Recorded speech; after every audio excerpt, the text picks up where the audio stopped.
एक समय में स्वर्णपुर नामक एक सुंदर गांव था। उस गांव में तनीश और पावनी नामक पति पत्नी रहते थे। उनके रम्या और भार्गव नामक 2 बच्चे भी थे। तनीश तरबूज बेचने वाले मुरली के पास तरबूज खरीदकर उसे गांव में ले जाके उसके टुकड़े काटकर स्वाद अनुसार शक्कर और नींबू डालकर अधिक स्वाद के लिए पुदीना डालकर तरबूज की रस बनाता था और वो ये रस बेचकर पैसे कमाता था। तरबूज का रस, तरबूज का रस, ताजा ताजा तरबूज का रस, आपके आंखों के सामने बनाया हुआ ताजा ताजा रस, गर्मी के मौसम में सेहत के लिए बहुत अच्छा है, आइए भाइयों आइए। उसके ऐसे चिल्लाने पर आते जाते लोग सारे उसके दुकान जाकर तरबूज का रस खरीद कर पीते थे। तनीश, ये तरबूज का रस तो बढ़िया है यार। ऐसे ही जो भी उसके हाथ का तरबूज का रस पीता था वो उसकी पक्का तारीफ करता था। ऐसे कुछ दिन बीत जाते हैं। एक दिन उसके बेटे और बेटी के स्कूल में फीस भरने की जरूरत थी। इसी कारण उसके पास जो भी पैसे थे वो सारे वो उसके बच्चों के स्कूल में फीस भरने के लिए उपयोग कर देता है। उसके पास तरबूज खरीदने के लिए कोई पैसे नहीं बचे थे, इसीलिए वो घर पे बैठकर सोच में पड़ जाता है। मैं सालों से मुरली के पास ही तरबूज खरीद रहा हूँ। अगर एक बार उसे जाकर कह दूं कि मेरे पास आज खरीदने के लिए पैसे नहीं हैं, तो शायद वो समझ जाएगा और मुझे पहले तरबूज दे देगा और बाद में मैं उसे पैसे दे दूंगा। लेकिन मैं उसे ऐसे कैसे पूछ सकूंगा? अगर वो कुछ सोचेगा तो? ये सोचते हुए वो मुरली के दुकान पहुंच जाता है। अरे तनीश, आज तरबूज खरीदने बहुत देर आए तुम, क्या हुआ? ऐसे वो मुरली को जवाब दिए बिना खुद ब खुद सोच में पड़ जाता है। उसे ऐसे सोचते हुए देख, अरे तनीश, मैं तुमसे ही बात कर रहा हूँ, मुझे जवाब दिए बिना क्या सोच में पड़े हो? मुरली, वो ये है कि मेरे पास मौजूद सारे पैसे मैंने बच्चों के स्कूल में फीस के लिए भर दी है, तो फिलहाल मेरे पास तरबूज खरीदने के लिए कोई पैसे नहीं बचे। मैं सोच रहा था कि अगर तुम तरबूज पहले दे दोगे तो शाम तक मैं तुम्हारे पैसे लौटा दूंगा। अरे तनीश, तुम ये पूछने के लिए इतनी देर से चुप थे और इतने सोच में पड़ गए थे? तुम्हें जितने तरबूज चाहिए ले लो। ये कह के मुरली उसे तरबूज दे देता है। तनीश मुरली के पास मौजूद तरबूज लेकर उसके दुकान जाता है और वहाँ तरबूज को टुकड़ों में काटकर रस बनाकर उसे बेच के आए हुए पैसों को मुरली के पास ले जाता है। खुशकिस्मत की बात ये है कि आज सारे तरबूज मेरे पास खत्म ही हो गए। रस को बेचकर आए हुए पैसों में से पहले मुझे मुरली का कर्ज चुकाना है, उसके बाद ही जो कुछ बचा मैं घर लेके जाऊंगा। अगर मुरली इतना दयालु नहीं होता तो शायद मैं आज काम ही नहीं कर पाता। ये कह के वो मुरली को उसके पैसे लौटा देता है। तनीश, दोबारा ऐसे मत सोचना। जब भी तुम्हारे पास पैसे नहीं हैं, तो पहले तरबूज ले सकते हो और शाम को ऐसे पैसे लौटा सकते हो। मुझे ये मंजूर ही है, मैं समझ सकता हूँ। ठीक है मुरली, धन्यवाद। ये कह के वो खुशी खुशी बाकी बचे हुए पैसों को उसके घर लेके जाता है। अगले दिन वो उसके बचे पैसे मुरली के दुकान लेके जाता है।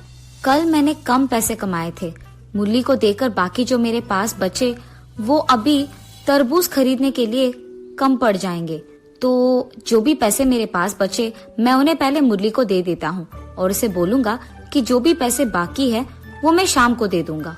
मुरली, मेरे पास अभी इतने ही पैसे हैं, तो तरबूज सारे तुम मुझे दे दो, बाकी जो पैसे है वो मैं शाम में चुका दूंगा।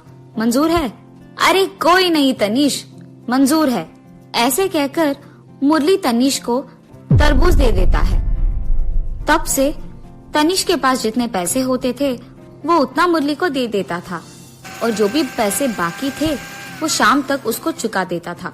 ऐसे कुछ दिन बीत जाते हैं। एक दिन मुरली के पास लिए हुए तरबूज लेकर जब तनीश रस बनाने जाता है तो वो देखता है कि बहुत सारे तरबूज उसमें खराब हो जाते हैं और इसी कारण वो ज्यादा तरबूज से ज्यादा मात्रा में रस नहीं बना पाता है, जिसके कारण उसे उस दिन पैसे भी कम मिलते हैं। लेकिन उसके पास जितने भी पैसे थे वो मुरली को सारे दे देता है। तनीश, सुबह तुमने बहुत सारे तरबूज लिए थे, ये तो सारा पैसा नहीं है ना, पैसे कम क्यों पड़ गए? मुरली, आज मुझे दुकान में ज्यादा पैसे नहीं मिले, जितना मिले मैंने तुम्हें सारे दे दिए, बाकी मैं तुम्हें कल दे दूंगा। ठीक है तनीश, ऐसे तनीश बहुत निराश होकर घर जाता है कि उसके पास घर लेके जाने के लिए कोई पैसे नहीं बचे। हर रोज की तरह वो अगले दिन भी मुरली के दुकान तरबूज खरीदने जाता है। मुरली, मुझे तुम्हारे कल के पैसे भी देना है ना। एक काम करते हैं, आज तुम मुझे कम तरबूज दो, क्योंकि ज्यादा तरबूज लेकर अगर मुझे कम पैसे मिले तो मुझे बहुत निराश होना पड़ेगा। इसीलिए यही बेहतर है कि तुम तरबूज का मात्रा ही कम कर दो। मेरे पास ज्यादा मात्रा में और हर रोज खरीदने वाला सिर्फ तनीश है। अगर ये खुद कम मात्रा में तरबूज खरीदेगा तो मेरे पास के तरबूज सारे बच जाएंगे और ऐसे खराब भी हो जाएंगे। तो इससे बेहतर ये है कि मैं उसे बोल दूं कि सारे तरबूज यही ले जाए। कम से कम ऐसे मुझे तो पैसों का नुकसान नहीं होगा। ये पैसे आज नहीं तो कल दे ही देगा ना, तो मैं इसे तरबूज ज्यादा मात्रा में ही दे दूंगा। अरे तनीश, पैसे तो इतने दिनों में एक ही दिन कमाए ना, उसमें क्या है।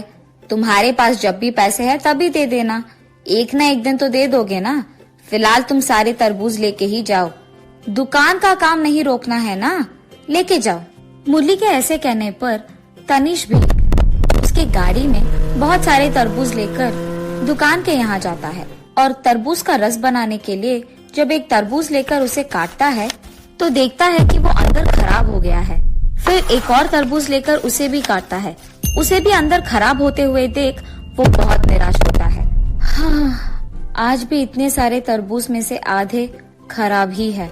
इसका मतलब आज भी मुझे कम मात्रा में ही तरबूज का रस बनाना होगा। तो जितने में है उतने में ही रस बनाना होगा, यानी पैसे भी कम मिलेंगे।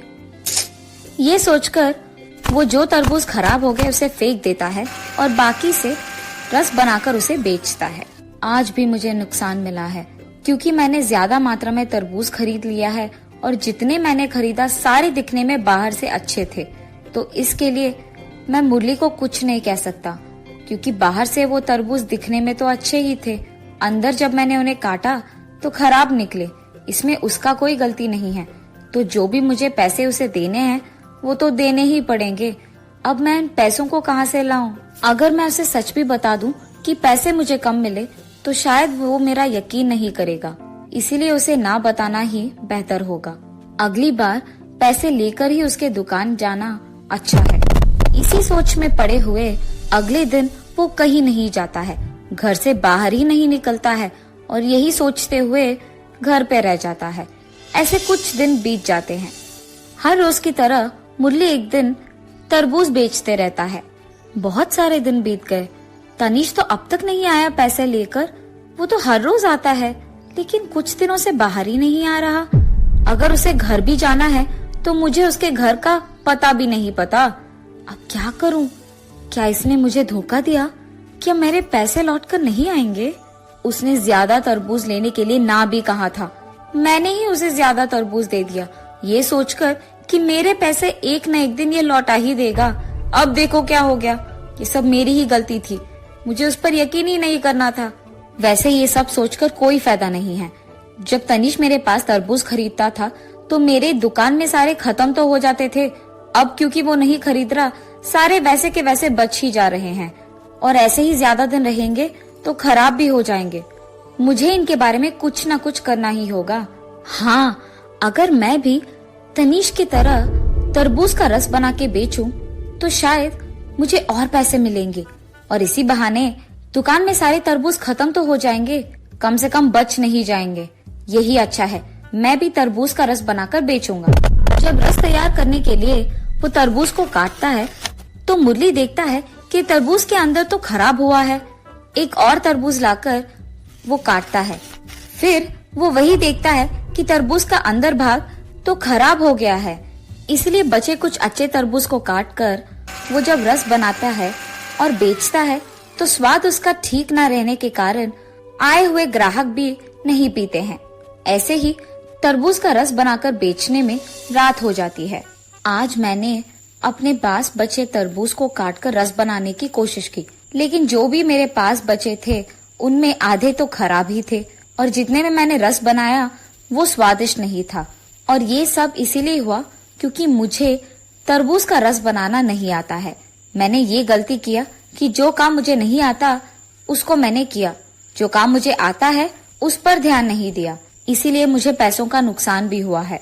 अगर मैं सिर्फ वो काम करता जो मुझे आता है तो शायद ये नहीं होता।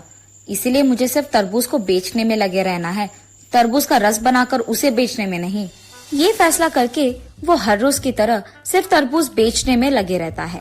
इतने में तनिष ऐसे सोचता है, मेरे पास तो कोई पैसे बचे ही नहीं हैं और मुझे मुरली को पैसे भी देना है।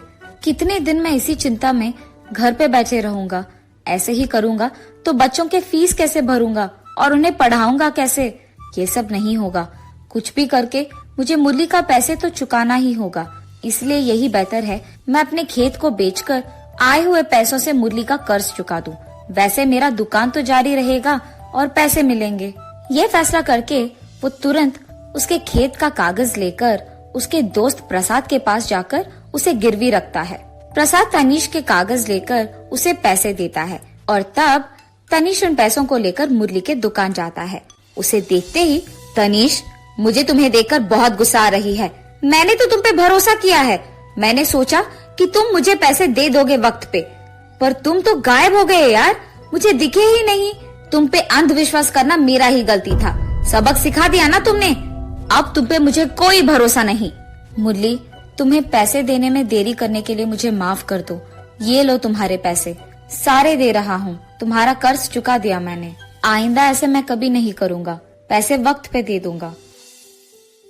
अरे, मेरे पैसे मेरे पास आ गए। इतने में मुरली के दुकान को प्रसाद आता है। अरे तनिष, तुम यहाँ? और ये पैसे क्या है? ये पैसे वही है क्या जो मैंने तुम्हें सुबह दिए थे? क्या कह रहे हो प्रसाद? तनिष उसका खेत गिरवी पे रख के पैसे लेकर मुझे दे रहा है? तनिष, क्या ये सच है? मुरली के ऐसे पूछने पर जो कुछ भी हुआ तनिष उसे कह देता है। जो सुनकर मुरली ऐसे कहता है, तनिष, तुम क्या पागल हो? मेरे पैसे चुकाने के लिए तुम अपने खेत को गिरवी पे रखे। अगर मेरे दिए हुए तरबूज खराब हो गए तो तुम मुझे बता देते।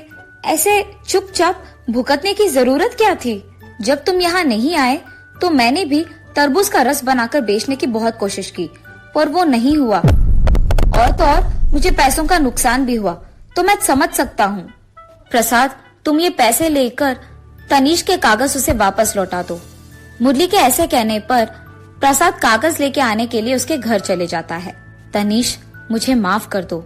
मेरे खराब तरबूज देने के कारण ही तुम्हारा इतना नुकसान हुआ है, इतना कि तुम्हें प्रसाद के पास जाकर अपने खेत को गिरवी रखना पड़ा।